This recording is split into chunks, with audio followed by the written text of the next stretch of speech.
People who are depressed have a very interesting belief. One is, there's no cure, it's genetic. And even if there was, it wouldn't work for me. Can you change that belief very quickly? Yeah, but you have to take a look at where did this happen? Seja bem-vindo ao nosso canal. Hoje temos uma convidada especial se juntando a nós. A incrível MARISA PEER, terapeuta de renome mundial e especialista em transformar vidas. Descubra o poder da transformação mental, desvendando etapas simples para eliminar pensamentos negativos. Antes de adentrarmos nessas estratégias poderosas, é essencial compreender a origem desses pensamentos e mergulhar profundamente na raiz do problema, compreendendo seu impacto em nosso dia a dia. A arte de transformar pensamentos negativos em afirmações positivas não apenas promove uma mentalidade otimista, mas também oferece uma abordagem eficaz para manter esses pensamentos sob controle, cultivando um estado mental equilibrado. Eliminar pensamentos negativos é um processo contínuo, uma jornada de autodescoberta e crescimento. No vídeo a seguir, mergulhe em um episódio completo que apresentará não apenas etapas simples, mas ferramentas valiosas para conduzir você nessa jornada. Prepare-se para absorver toda a sabedoria da renomada terapeuta internacional, MARISA PEER, que compartilhará sua vasta experiência para ajudar a transformar sua mentalidade e libertar-se dos pensamentos negativos. Este é um convite para a mudança. Sua jornada para uma mente mais positiva começa agora. I'd been a therapist for 35 years. I worked with millionaires and movie stars, and I realized they have the same problem. I just didn't feel enough.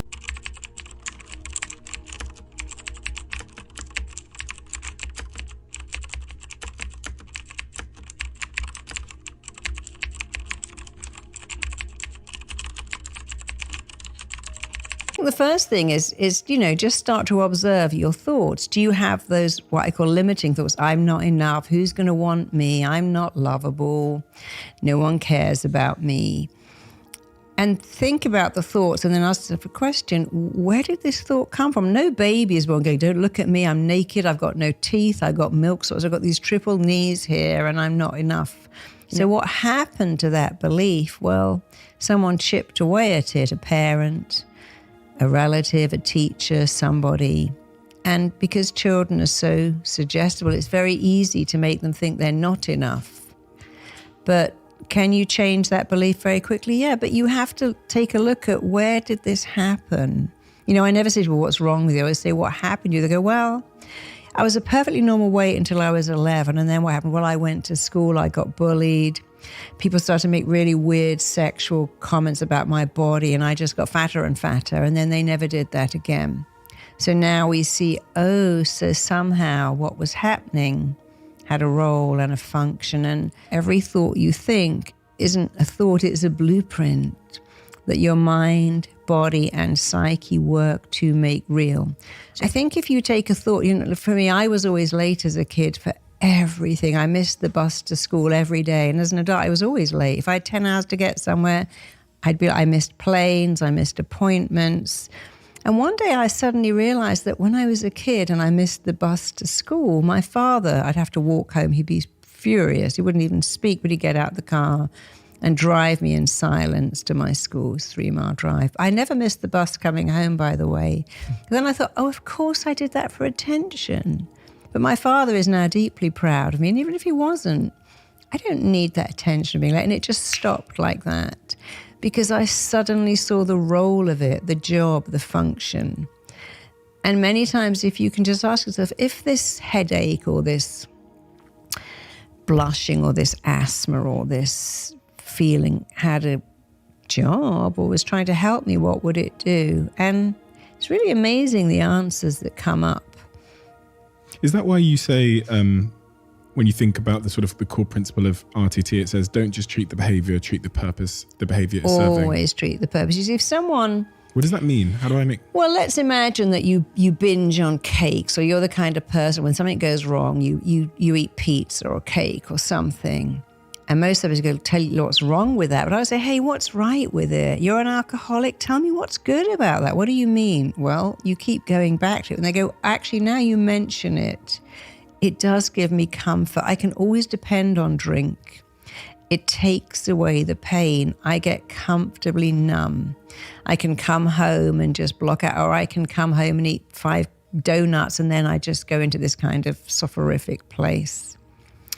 And so I don't treat the symptom, which is I'm eating cakes every day or drinking alcohol or binging on Netflix. I'm using drugs. I treat what I call what lies beneath. Why are you doing that? What does it give you? When did you start that? Why do you think it helps you?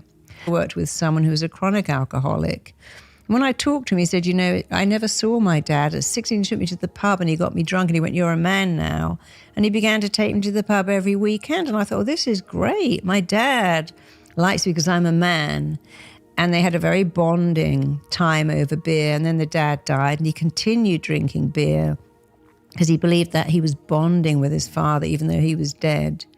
And so what was right about drinking beer, it has a memory. That's how my dad bonded with me in the pub with his mates getting drunk. And so when you see, so the role of the drinking was to keep a memory going. Yeah, but you can remember your dad. He doesn't live in a pint of beer. You can think of all the things you did do together and you don't need to drink. And so it's coming to the realization that something that we hate, if something you hate keeps coming back, I keep dieting, I always gain the weight back. I've been to rehab 8 times, but I still keep drinking. You got to stop treating the drinking and treat the cause of the drinking, the role of the drinking, the benefit of the drinking, the purpose of the drinking. And when you do that and get it right, you can change it forever, like with Ryan, who's never had a drink since he realized that he felt worthless because his father rejected him because he was gay. And it starts with that awareness that you described, right? Yeah. And which is, I think, is such a difficult thing for some people for many reasons. I think some people live in this kind of self-defense state where the awareness is too uncomfortable for them to even contemplate. Yeah. I'm sure you've seen this in your practice, but either people don't want to come, or when they're there, they don't want to go to certain places. Yeah. In terms of they don't want to reveal certain things. They'd rather just ignore opening that box and live in, a state of, I don't know, bliss, naive bliss. Ignorance is bliss. I mean, there's a story in there of a girl called Terry who lost 2 babies, died, one at birth, one at a few weeks, and her 2 existed and one had a congenital heart defect. And the first thing she said was, don't take me back. I don't want to revisit that pain. And I said, okay, I won't. I promise I won't. So while my job is to take people back, I call it being a good detective.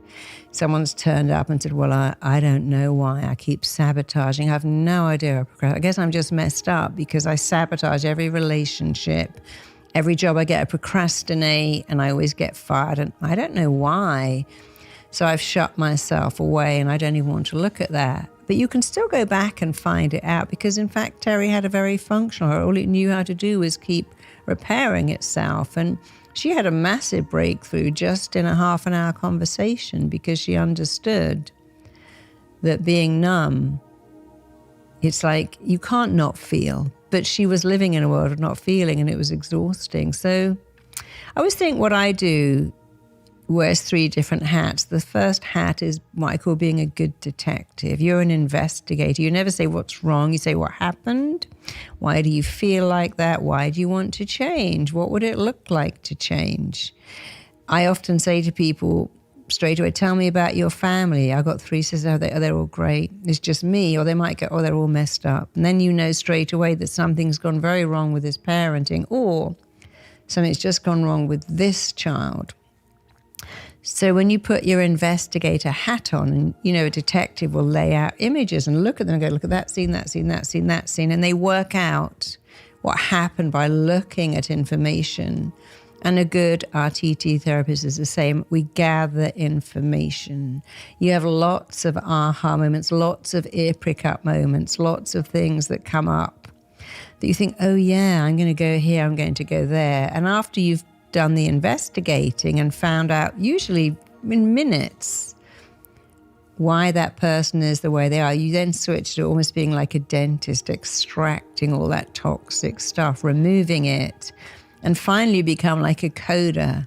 It's like someone who's upgrading someone's software, and you code in and wire in and fire in totally different beliefs. But the skill is doing it all at the same time. Many people go to therapy and just talk about what's wrong with me, I don't know, maybe I can find out. And others go and maybe just do suggestion therapy, but let's give you a different belief. But in fact, you have to do all three seamlessly together, because that's the perfect recipe for change. I understand. I can let that understanding go, and at the same time, I'm going to put in something completely different. With all these, a lot of the sort of mental health disorders, depression, anxiety, etc. There's been a lot said about the recent and the just apparent increase in the amount of people reporting to have these, illnesses. Do you believe that there has been an increase? And if so, what do you think has been the cause? I would say there's definitely been an increase in depression. I've found in my experience, it's only my experience, that the major cause of depression are a couple of things. One are harsh, hurtful, critical words that we say to ourselves on a regular basis. That is guaranteed to make you depressed. The second is being disconnected. And we have an epidemic of disconnection because everyone is on their phone and their screen. We worked from home in COVID. Some of us are still doing that. We go to the store and we do a self-checkout. We go to the bank and we check out with a machine. So we are becoming disconnected. And human beings are wired for connection, not disconnection. And the other thing I find is a massive cause of depression is failing to follow your heart's desire, doing something because, well, the family expect it, the pay is good, it's a solid job. So those three things, I think, are the massive cause of depression.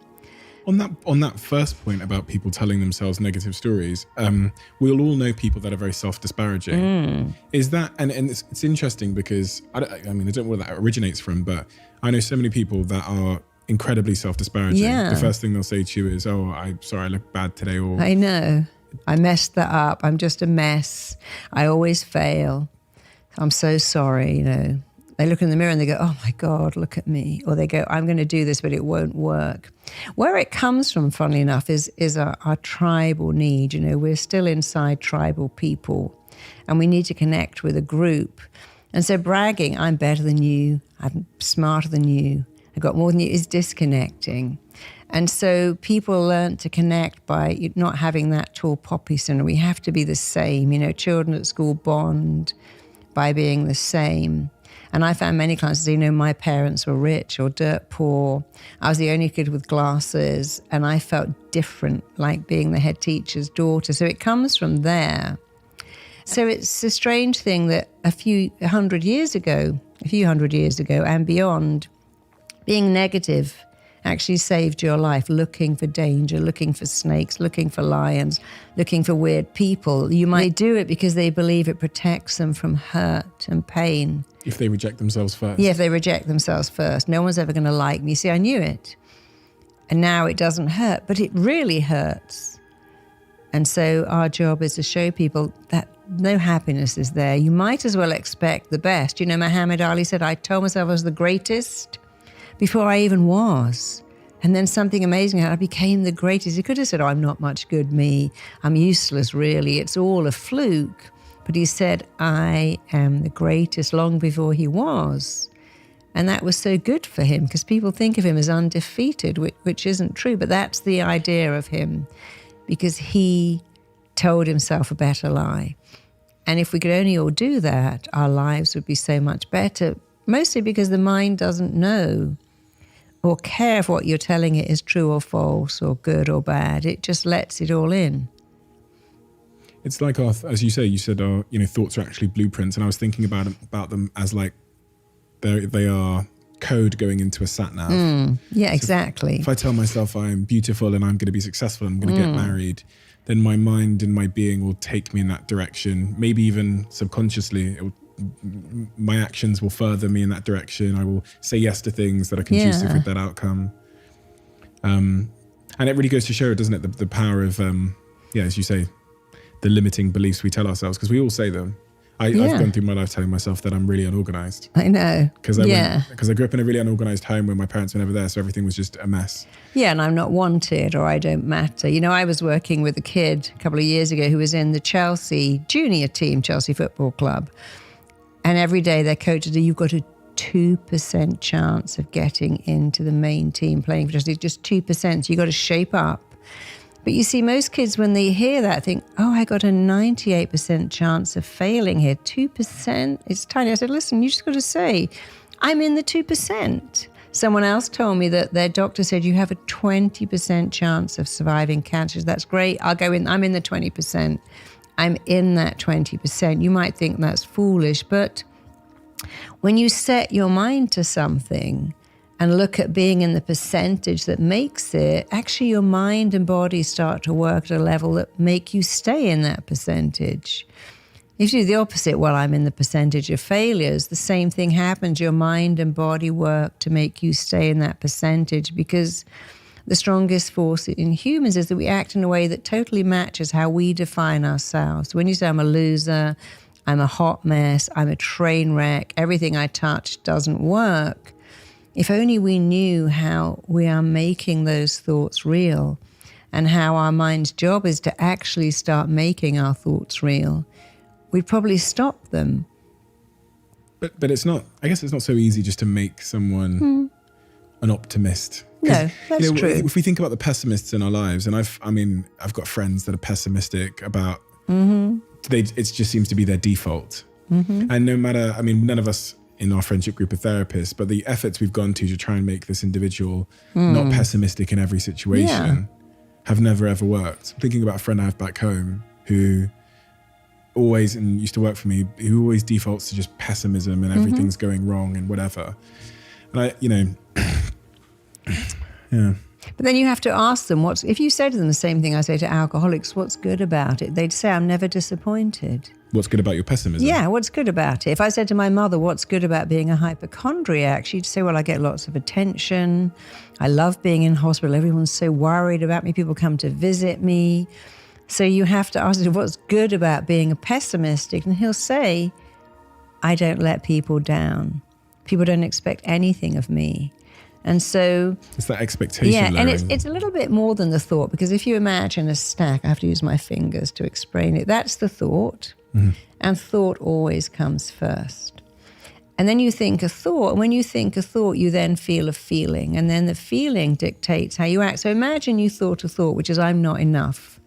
The biggest cause of issues in the Western world is this not enoughness. If I thought I'm not enough, and I went straight to the next ladder, the next stage, how would I feel if I thought I'm not enough? I'd feel sad, dejected, demoralized, maybe angry, maybe resentful, maybe bitter. So I've thought a thought, I got some feelings that come with thinking the thought. But then what actions come from thinking that thought and feeling those feelings? Often no actions. I don't take risks. I don't ask people out, ask for promotion. I'm actually angry and defensive. So now I've got actions and behaviors. I'm angry, I'm defensive, I'm reclusive, I'm a loser, I don't bother. And then we justify it by going back because I'm not enough. But if you switch that to I am enough and just took out the not and go, okay, if I thought I'm enough, if I said it, even if I didn't believe it, but said it, what would I feel? Well, I might feel optimistic. I might feel confident. I might feel reassured. I might feel hopeful. I might feel excited. And then what thought actions would I have? Well, I would take some risks. I'd ask people out. I'd ask for that promotion. I'd follow my dreams. I'd behave differently, and I'd justify it again. It's like a loop. Thought, feeling, action, behavior, thought. So although it sounds very Pollyanna, oh, you're just thinking great thoughts, it's much more than that, because when you think a thought, you feel a feeling, and then you act on that thought and feeling, and you behave in a way that's linked to that thought and feeling. And a lot of things say, let's change the behavior. Stop drinking, stop smoking, stop sabotaging, stop procrastinating, stop acting out. But the behavior is the last thing to change. You have to go back and change the thought first. And then it's easy. Does the thought or like the underlying belief come from some kind of subjective evidence or experience we've had in our life? I always think about all my beliefs, and I always think that they are all based on some, whether right or wrong, whether true or false, evidence. So, I struggled with relationships. I've talked about that a lot on this podcast, but I struggled with relationships, and that meant that I was avoidant. Even if I was attracted to someone, even if I'd pursued someone, the minute they asked to commit to me, I would dissuade them. I would tell them all the reasons why we should not be together. And I look back at my childhood, and really the evidence that was at the center of my belief was watching my parents screaming at each other every day, really awfully. Yeah. And this belief that my dad was in prison, that I always had. And I was always trying to bail him out of prison from my mum screaming at him. Yeah. So the way that I viewed it was, once I became aware of this faulty evidence I had in my life, from my childhood, honestly from writing and doing this podcast, it finally dawned on me where I'd learned what love and was, and how identical the feeling I felt about being imprisoned was similar to the 6-year-old Steve looking at his dad being screamed at. So for me, what I thought happened was I became aware, and then the awareness of it allowed me to not, the trigger, which would be someone asking me to be in a relationship with them, no longer held enough power over me, which allowed me to get into a relationship to rewrite new evidence. Because really you stopped thinking the thought that a relationship is a prison. That's what it really goes back to. You began to understand that you weren't born with that thought. You acquired it, and anything you acquire, you can release. So you worked out, I've been seeing this with the filter of a 6-year-old. A 6-year-old filter says a relationship is like prison, especially for a man. But then you realized you weren't 6, and there's lots of other evidence that says that's not true. And you changed your thought. You see, when you question a belief, you don't believe it. That's why in religion, you may not question the priest or the abbot or the imam. It's not allowed to do that, because we understand when you question a belief, you begin to doubt it. That's why people who are deeply religious never question it. I know God exists. How do you know? I just know. When you question a belief, like when you see your children, my little girl saying, Mummy, but how does Father Christmas get down there? How does the reindeer get down the chimney? They're that big and the chimney's that big. And how can you get all around the world in one night? And they're beginning to doubt, which is a great thing. So if you question a belief, you introduce doubt. And that's what a great therapist does. It says, really? Are you always a failure? Were you really meant to be an accountant to please your dad? Is that why you're here on the planet? Do you really think that everything you touch fails? Do you really believe there's no one in the world that can love you? So when you start getting people to question beliefs, you open up a little glimmer of, oh, right, yeah, that doesn't have to be true, and it doesn't have to be true for me, and that's why it's important, which you did so eloquently. You looked at the belief of a 6-year-old and thought, but that's not me. One of the things I talk about in the book a lot is having clients say, that's not me because... And they have to justify why that isn't them. Oh, that kid that wore secondhand clothes and Mum was never there. That isn't me. I've got a wardrobe full of clothes. I don't have to do that anymore. But, we play the only part we've ever known. And then we make that part our own. And we don't even know that there's many other parts we could take on if we wanted to. Even those beliefs, that imprisonment belief that I had, that relationships were prison, I felt it, the power of that belief deteriorate over time. Good. But I still believe that it's there somewhere. And that kind of makes me wonder if those very sort of deeply held childhood beliefs ever really completely vanish, or if they are still capable of being triggered. So for example, if I was in a relationship now and my girlfriend started, say, shouting at me in the same way my dad shouted at my mum, I could very well see myself just getting up and leaving. Not shouting back, just getting up and leaving, trying to flee the jail. And I just wonder with these, even with the clients that you have and the patients you see, whether they really ever fully overcome.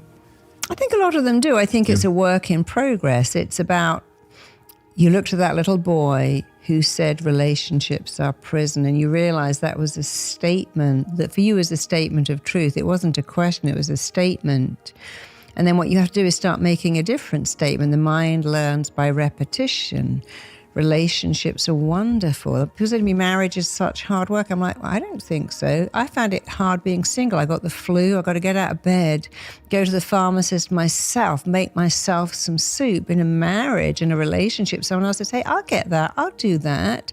Let me do that. So you question the belief that you have, but then you have to also change it, and you have to keep repeating the changes. I worked with somebody once who said, I have no coping skills. My mother was hypersensitive to light and noise. I couldn't open a packet of potato chips without her going mental. We never went to the cinema or the swimming pool or the beach. She didn't like light. She didn't like noise. She didn't like people.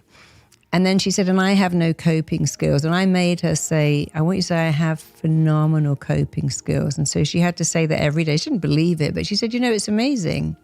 I say that every day, and I've become this person who feels she can cope with anything.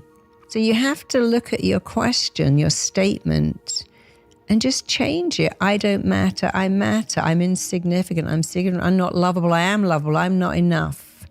I've always been enough. And if every person in the world could wake up and just say, I matter, I'm significant, I'm enough, and I'm lovable, that would change. I know that to be true because I've got many anti-bullying programs in schools all over, and they all say the same thing. All the kids say that every day I'm enough. They've made a little plaque for their desk. And bullying has almost disappeared in this school just from those simple statements because bullies don't feel enough. It isn't enough to work with a bullied child. You must work with a kid who's doing the bullying. What's going on with them? Nobody says, my life is so great, so wonderful. Who can I bully today? I'm having a great time. I think I'll go off and troll somebody. So we know that the not enoughness is the core of so many of our beliefs. But since the mind doesn't know or care what you're saying, if you switch I'm not enough to I am enough, the shift isn't subtle, it's profound. Just the subtlety of words. You seem to assert that it makes a tremendous difference. Just one word that we use. Just one word. Because we go through our lives saying things. So we go through our lives, I'll say I'm not organized, or I'll say, I can't do that. And a lot of the time, the truth is I probably could, but we're in this culture of just the flippancy of words where we say, I can't, that's not me. I'm not that person. I am this. These kind of like binary definitive statements. Are they dangerous? Yeah, when you say something, how they go, not bad, I'm all right. How was your weekend? Not bad. So they're really minimizing anything that's good. And I think you have to turn it right up. But often the one word, many years ago, one of my clients said, I wish you'd see my mother. She has a hell of a life with my dad. He hits her, he's aggressive, but she's very invested in, the front of a marriage. So in came this sweet little old lady. And she kept talking about her husband, saying he's a good husband. I said, but he's not a good husband, darling. He's a good provider. I want you to switch the word husband to provider because he hits you. He's abusive. He diminishes you. That's not a good husband, but he is a good provider. I know that's important. You got a nice home, 3 kids, you went all left. So she began to say he's a good provider. She said, it's amazing. I went home and within 3 months I divorced him because I thought, I don't need to be with a provider. I've already got this house. I got my pension. So for her, that one word, he's only been a good provider in my entire marriage. And he's actually hurt me a lot. And do I need him to provide? I got a pension, I got a house, I got friends, I got my children. He can't provide anything I can't provide myself. He's not a good husband at all. And so for her, just taking off the blinkers and having someone tell her the truth, that's not love. Isn't that crazy? Just love doesn't hurt like that. And people say, my boyfriend loves me so much, he hits me. That's not love. You may believe it's love, it's passion. It's not love. My dad hits me because I don't behave. That's not love. And often you have to educate people in a very nice way and change one word. I'm useless. No, you're smart. I don't matter. You matter a great deal. And going back again to all these teenage kids who say, no one loves me. I don't matter. I go, look, if your life was a clock, you're talking about the first 5 minutes of the clock. The first 5 minutes is horrible, but you got the whole rest of the clock to have an amazing life. This is your life today, but it's not your life. Your life today is you're being bullied at school, your parents don't seem to care, and no one's there, and that's horrible for you, and that is your life, but it's not your life. Your life's going to be amazing, and then you have to help them stand up to bullies and believe they matter and not tolerate it, but it all starts again. There's a great song called It Started With a Kiss, but nothing starts. It starts with a thought about a kiss. Everything goes back to a thought.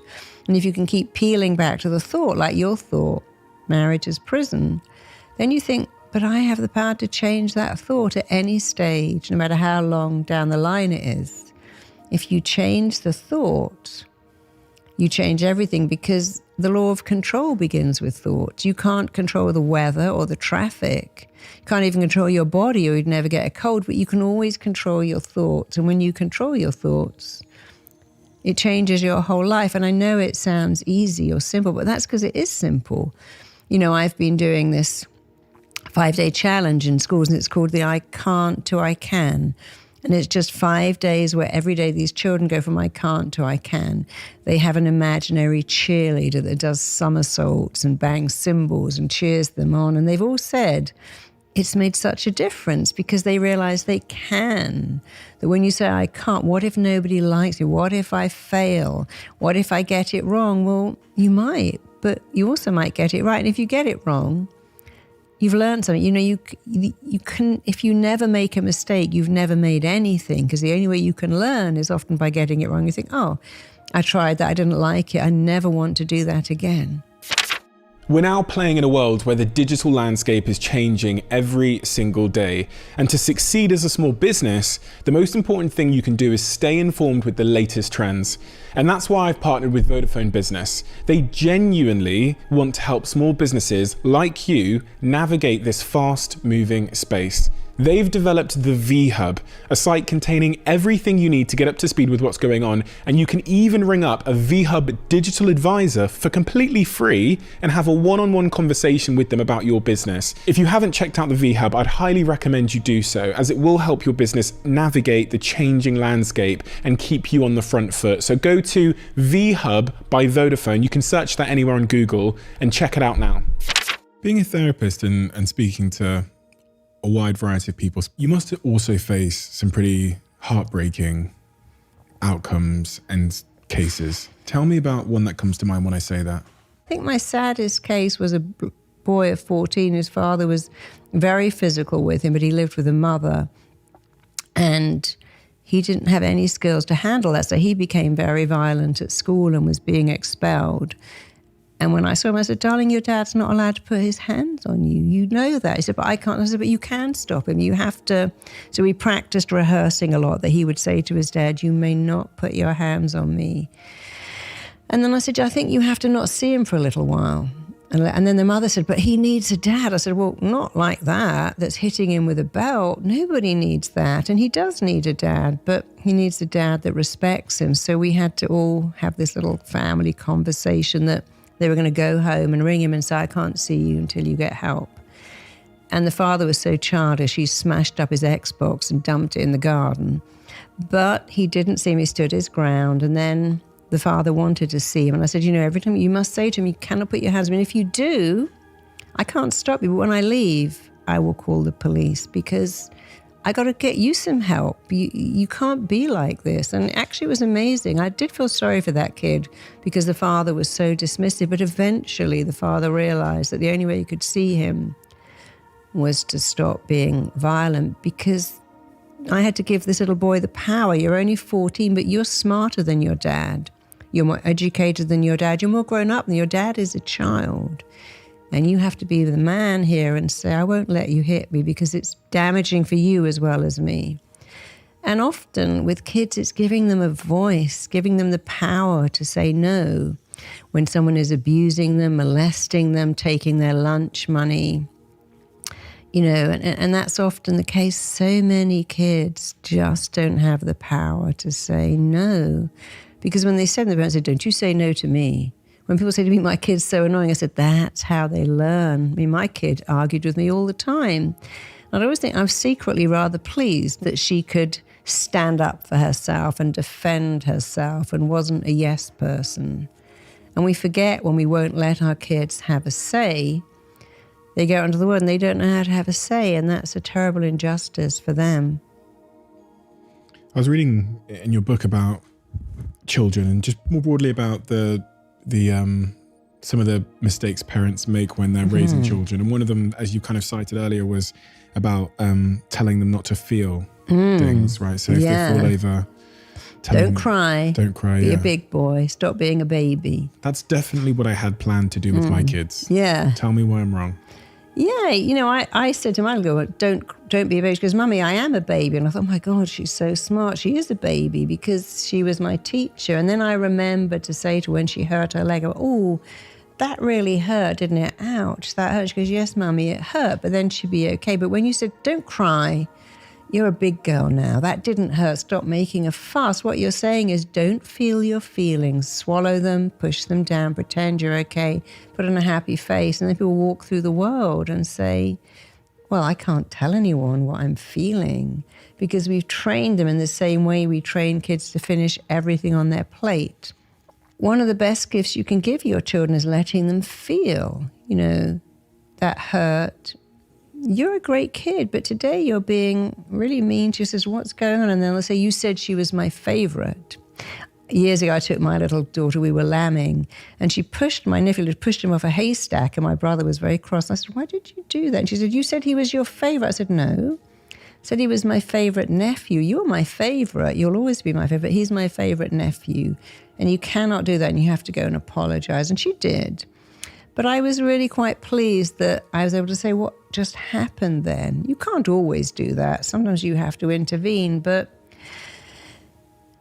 good kids do bad things. Smart kids do stupid things. And rather than saying you're so annoying or naughty or bad, you say, what's going on?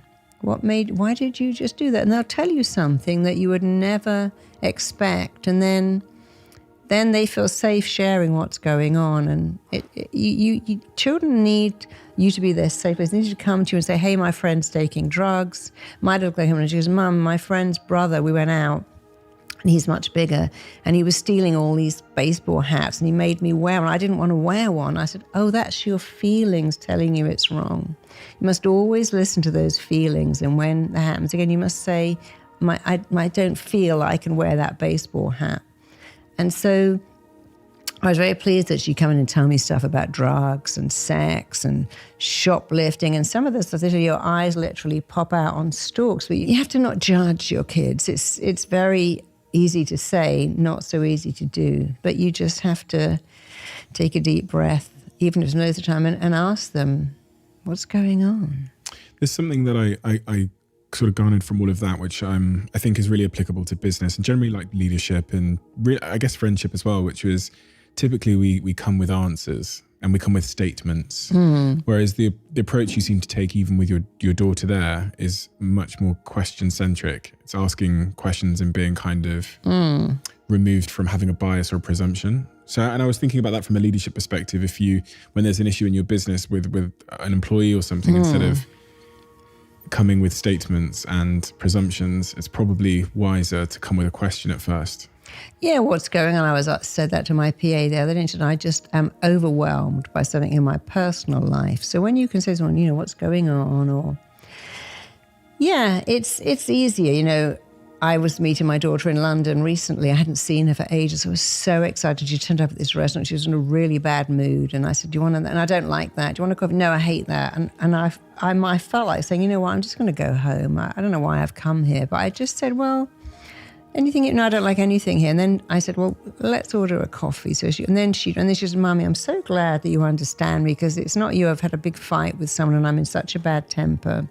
And I was just being really defensive. And I felt great too, because I learned to not think, oh, how dare she talk to me like that? I might as well go home. I thought, oh, something's going on with her. Why don't I just sit here, drink my own coffee and just wait for her to work it out? So if you can sit with someone and not judge them and say, everything obviously she didn't want it, but I just left that, then usually they'll tell you what's wrong, but you can't interrogate people.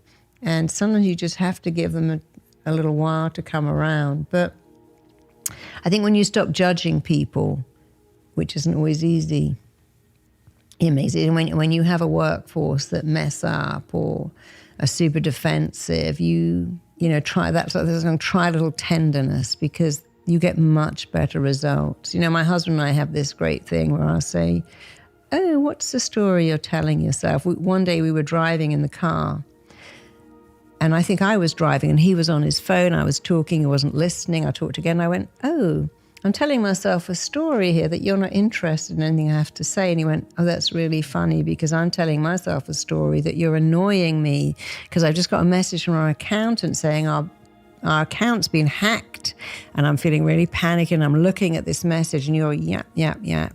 So we both do that. I'm telling myself a story that you're not allowing me space to read this very important message. And my story is, you're not listening. But I told that on a podcast, and this girl wrote, and she said, well, he was wrong. He was definitely having an affair because banks don't write to say you've been hacked. In fact, it was our accountant that sent him a text saying you've been hacked. But that was so funny because there was a third story in there, someone else's story, which was, oh, he's definitely cheating on you because... And so I thought that was so funny. That didn't upset me because we all tell ourselves the story. You don't love me anymore. You forgot my birthday. You don't give me the attention you used to. You're not interested in me. The significant shift there as well is responsibility. Because you're even in the car example. Like it sounds like a conversation I had with my girlfriend recently where I was trying to do something and she tries telling me something. I'm going through a crisis on my phone. Mm-hmm. And I'm telling myself that she doesn't understand my world. Of course. She's telling herself that I never listen to her when she's saying important things.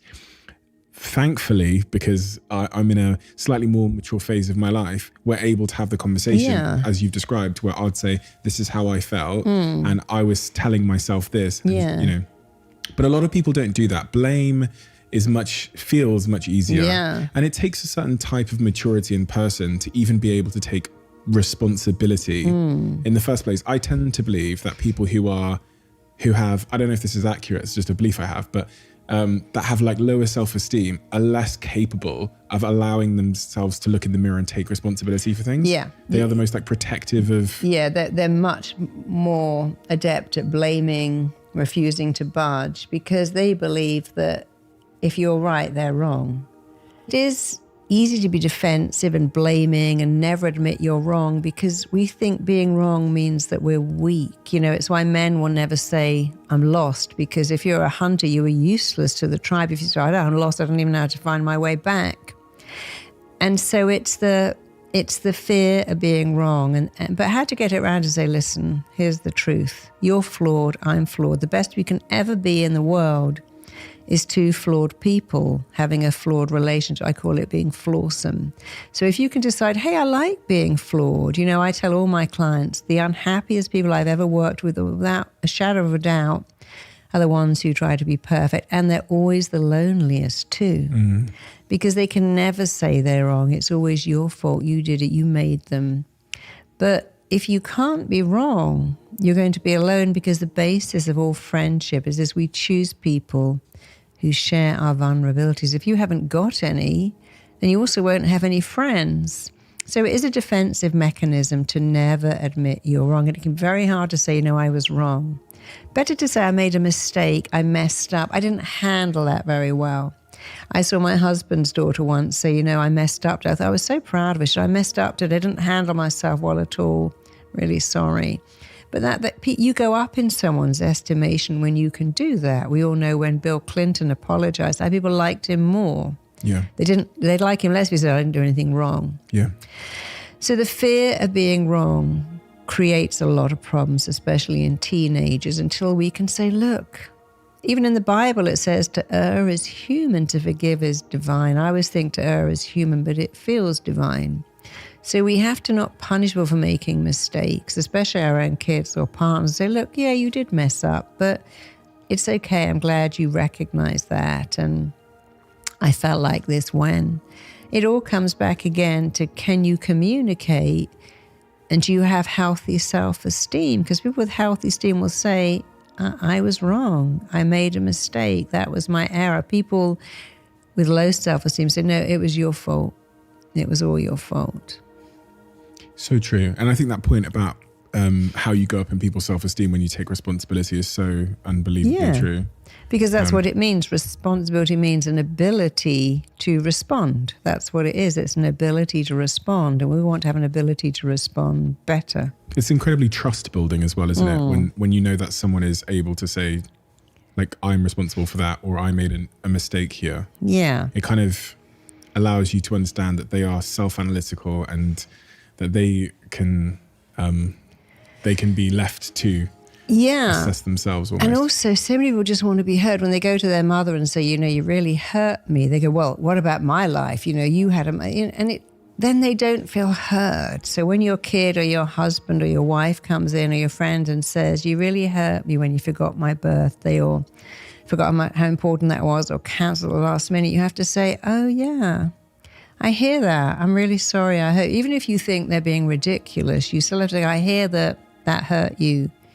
And I'm sorry that hurt you.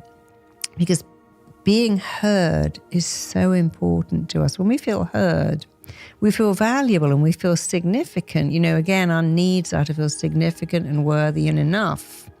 So if you can hear someone, you make them feel significant and worthy and enough. And if you don't hear them, go, oh, you're just being overdramatic, you're overreacting, not that again.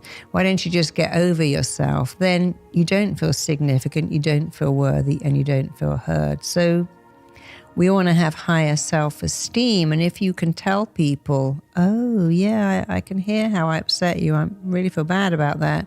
You're growing their significance. And then when you can feel heard, you feel more significant too. So it's such a gift to give someone, just hearing them. And even if it doesn't make sense to you, still saying, yeah, I get it that you feel like that. I'm really sorry. In your book, when you're going through the case study of Joe, I believe it was, you talk a lot about food and diet. Yeah. And how we all have the belief, and even I do, and I work out every day, pretty much every day, about 6 days a week. And even I know who I want to be in terms of my diet. I know that I want to lose fat. I know that I want to not eat the Pringles. I'm very clear on this. I think about it a lot. But I still eat the Pringles, and I still have the chocolate, and I still don't seem to be able to live in accordance with what I know, or at least what I say I want to do. And also, as you've articulately said, we all know what good food and bad food is, but we still continue to make the wrong choices. But from an evolutionary point of view, sugar is a good food. If you were living thousands of years ago and you're out on the prairie, if you found honey or fruit, it was probably going to be very safe and had a lot of fructose and it would keep you going. If you found some lettuce, that wouldn't be the same. And bitter stuff was more likely to poison you. So we actually are hardwired to prefer sugar because it gives us a lot of a lot of calories, a lot of energy for something small, whereas something else wouldn't do that. And our primitive brain still believes that we'll run out of sugar, which is why no one says, I've got that lettuce in the fridge, calling my name, but that Ben & Jerry's, that cake, those cookies, I keep going back for more. And so it's very hard to fight your primitive wiring. You are hardwired to remember where sugar is and finish it. You're hardwired to eat food when you see it, because if the hunters came home with some fish and you said, I don't really fancy fish, 2 days later you would be kicking yourself because you should have eaten it when it was in front of you. We're wired to be scared of hunger. If you're scared of hunger, you can't be rational. Also wired to go for fat, so Pringles and potato chips are the new cigarettes because we love the fat, we love the crunch because we have stress receptors here that love biting and crunching. And so everything we think was wrong about food is actually from our minds, but no, it's right. You should eat when you see food. You should load up on calorific food because we lived in a feast and famine for years. But if you can understand it, you can change it. And the whole diet industry is based on absolute abuse and self-hatred. We talk about punishing those pounds, doing a punishing workout, living on a shake diet or powdered soup diet that just tastes disgusting. We go to groups where we get weighed and shamed in front of people. We talk about food as sins and we've had a naughty day, or I've been good. I've been so good, I haven't eaten. Now I've been really bad, I ate a cookie. And that is wired to make you feel like a massive, massive failure. Even you saying, I shouldn't eat the Pringles, I shouldn't eat the chocolate. The way you eat is only down to the pictures you make in your head. If the picture's right, you eat. Is why vegans can't eat meat because the picture is wrong.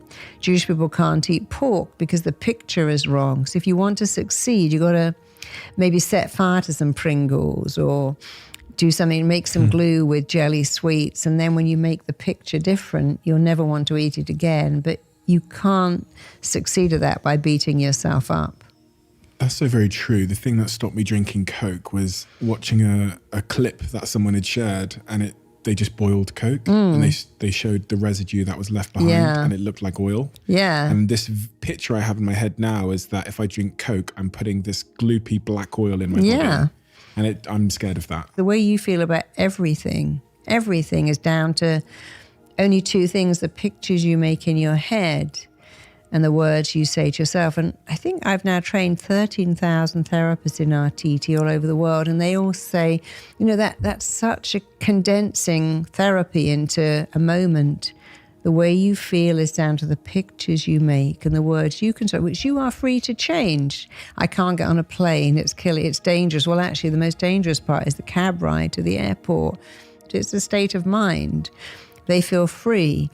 And so if you can just look at, every time you think of something or feel something, think, what are the pictures and words? What am I saying? And if you can change them, it changes everything. And of course, they are your words and pictures. I'm going on a date, I might be rejected, but I could be with someone amazing who just thinks I'm the most amazing thing ever. I'm going for this, I could fail, but I could also get this amazing job of my dreams. We've all been told that human beings are very complicated and that the mind is very complex, and it isn't.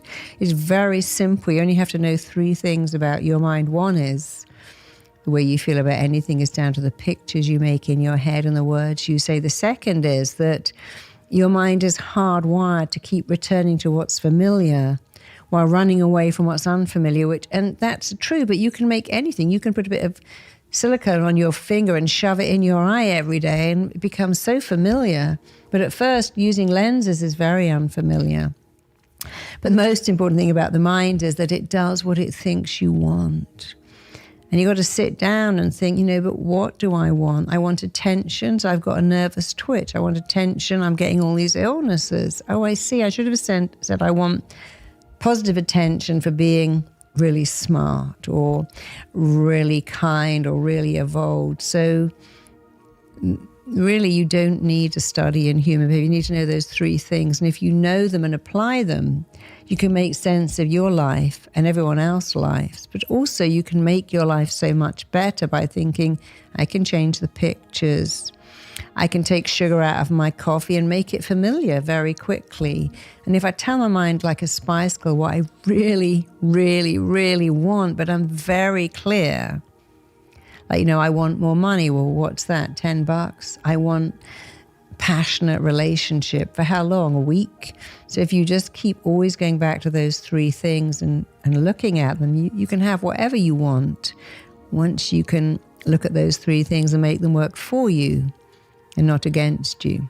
When I talked about the Pringles there, you talked about the kind of this initial stage being that acceptance of understanding that this is my hardwiring, and this is, I'm not a bad human. In fact, I am a human. You're doing what nature wants you to do, actually. Yeah, and that acceptance is, you talk about it when you talk about Terry in your book, when you're talking about dealing with hard feelings, this AAA sort of process. Can you give me a little bit of illumination on that? I love AAA. I invented that. A lot of things I invent is, first of all, makes it easy for me, but when I'm teaching therapists, it's easy for them to think, AAA, what does that mean? It means be aware of what you're feeling. So this is a formula, almost a three-step process for dealing with hard feelings.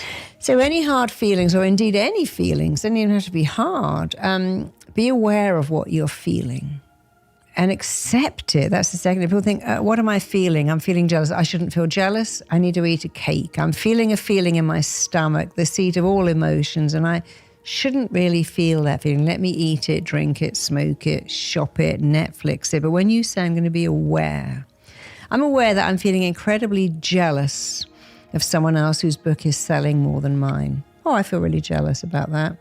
Now I've got to accept it. Yeah, I'm feeling a little envious, but you know what? My book's doing good, not as good as theirs, but I got to accept it. Then I've got to articulate it. I got to say out loud, I'm feeling really a little envious about that Paul McKenna. Got so much bigger numbers. But Paul deserves it. He's worked really hard. He's not me. I'm not him. Our books are different. And if you can just do that AAA, always start with the awareness. What am I feeling? People say, oh, you shouldn't feel that. And you go, well, but my feelings are the most real thing I have. How can I not feel it? I was having a conversation. I said, well, you shouldn't feel that. I'm like, shouldn't feel it? The feelings are real. I can't not feel it. It's like saying you shouldn't be diabetic. So first of all, I'm feeling it. And you can't tell me I can't feel it because I'm feeling it. So I'm aware I'm feeling it. And I'm going to accept that I'm feeling it. And then I'm going to articulate, right now I'm feeling this rage towards my boss who's taken my idea and passed it. And I'm feeling this rage towards my sister or my partner because they're not listening to me. So I'm aware, I accept, I articulate. But if you do those three, it goes away because feelings are like children going, hey, notice me. And if you don't notice them, they regroup and become stronger. When you eat your feelings, shop your feelings, Netflix or drink or drug your feelings, they don't go away. They regroup and come back. But when you feel them, when you are aware of them and you accept them and you articulate them, they actually go away really quickly. So many people come in and say, I just feel so angry, so sad, so frustrated, so disappointed. Well, okay, let's feel that right now and let's say it out loud and then it will go away. And if only we all knew that, it makes such a difference to our life. You see it in men, don't you? Men express themselves the least and kill themselves the most. Yeah, the highest suicide rate in the world is young men. And actually, someone has always made them wrong. It's always someone has made them wrong before they take that action. Someone has made them wrong? Wrong, yeah. Someone has made them wrong. Someone else has been right, and they feel very wrong. They've been dumped. They've been rejected. They failed at some exam. They've been humiliated. They feel wrong. But yeah, but they don't feel that they're allowed to have those feelings. You know, men don't cry. You're running like a girl. Stop being a big girl's blouse. We have all these expressions for men. Man up. And all they say is, don't feel. And that's killing people not feeling. It's, you know, we've got a glut of people taking antidepressants to be numb because they don't want to feel. And yet your feelings are the most real thing you have. And they will do you an immense favor if you tune into them. Sometimes you think, you know, what am I feeling? Actually, I'm feeling really nervous. I'm about to give a speech and I'm feeling kind of nervous. What can I do? Well, I can remember that I always feel like that before a speech, but I always do them. And in 5 minutes, it will all pass. It will be gone.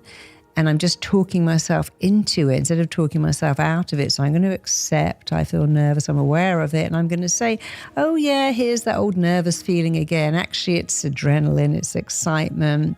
And I always get this, and it's always gone. You can always talk yourself into something or out of it. Talk yourself out of the negative into the positive ones. It will change your entire life. Incredibly inspiring. And I relate to a lot of that. We have a closing tradition on this podcast. Okay. Where the previous guest writes a question for the next guest. Okay, how cool. So the previous guest has written you a question. They didn't know who they were writing it for. Okay. I won't tell you who they are. But, okay. You're going to have to riddle this one a little bit. But the question is, are you experienced? ? If so, what did you learn? And then they've done an asterisk at the bottom that says, in the Jimi Hendrix sense. Oh, I used to love Jimi Hendrix. Are you experienced? Yeah, I am experienced. You know, people say to me, but you're not a doctor. You're not a psychologist. You're not a psychiatrist. But I've been a therapist for 35 years, my entire adult life. And I feel I am very experienced in understanding human pain.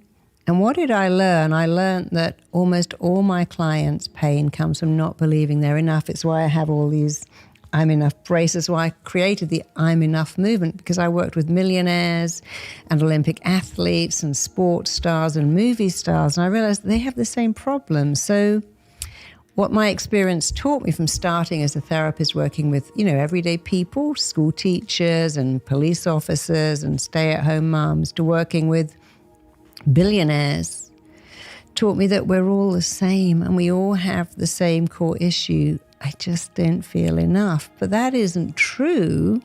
But if you keep saying it, it becomes true because it feels true.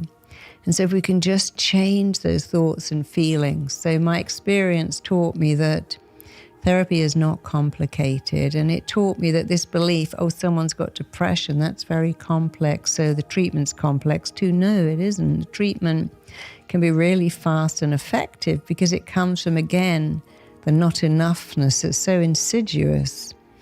But it's not even real, but it's like saying my headache is psychosomatic. That doesn't mean it doesn't hurt. It's just the same as a headache that's caused by an exposure to toxic fumes. They both hurt the same. One is real, one is psychosomatic, but they feel the same. And so my experience taught me to treat people and to simplify therapy, simplify the cure. You know, the word cure comes from the word curious. And if you're curious, and if you treat every client as if they are fascinating and compelling and interesting, you'll always unravel in your curiosity. I mean, we're not allowed to say we cure people, but still I love the fact that cure comes from the word curious. Marisa, thank you so much. And thank you for writing such a brilliant book. It's the first time I've read a book like this that was centered around case studies of patients. And because you're telling real stories of patients and really dissecting them, it's much easier to follow and to relate to than if you were just like, you know, if it was a textbook. Because I read those textbooks in school, the childhood psychology textbooks, the psychology textbooks. They were difficult with diagrams and stuff, but this felt very, very human. And I think that's what made the book I wanted people to think, I identify with Terry, I identify with Joe. And if I see Terry's story, I can see my story. And in Terry's transformation, I can see how to transform me, because we all relate. So exactly. I wanted people to relate to it and get the same benefit. It's a very different approach, but it's an incredibly powerful one. And I think it's an incredibly important book for everybody to read. Thank you as well, because, you know, your work influenced my first book in a big way. And just when I saw that clip going viral online where you talked about people not feeling like they're enough, it was exactly what I'd felt for my whole childhood. And it was really just an illuminating thing that allowed me to behave in a different way and cure some of my own sort of insecurity, shall I say. So thank you. And so the simpleness of it was people think if it's simple, it can't be profound, but the strength often is in the very simplicity, and it can be so profound. So yeah, it's I'm always thrilled. easier when it's simpler. You know? Thank you. I'm so pleased and touched that I could help you. It's a great not feeling. just me. Yeah. Many, many millions. Yeah. Thank you, Marisa. Thank you too. It's been lovely. Thank you. Se você tem um relacionamento abusivo com a ansiedade, recomendo fortemente o ebook mais vendido do Brasil sobre o assunto. Como terminar essa relação? Tenho certeza de que ele será uma poderosa ajuda para você também. Clique no primeiro link da descrição do vídeo.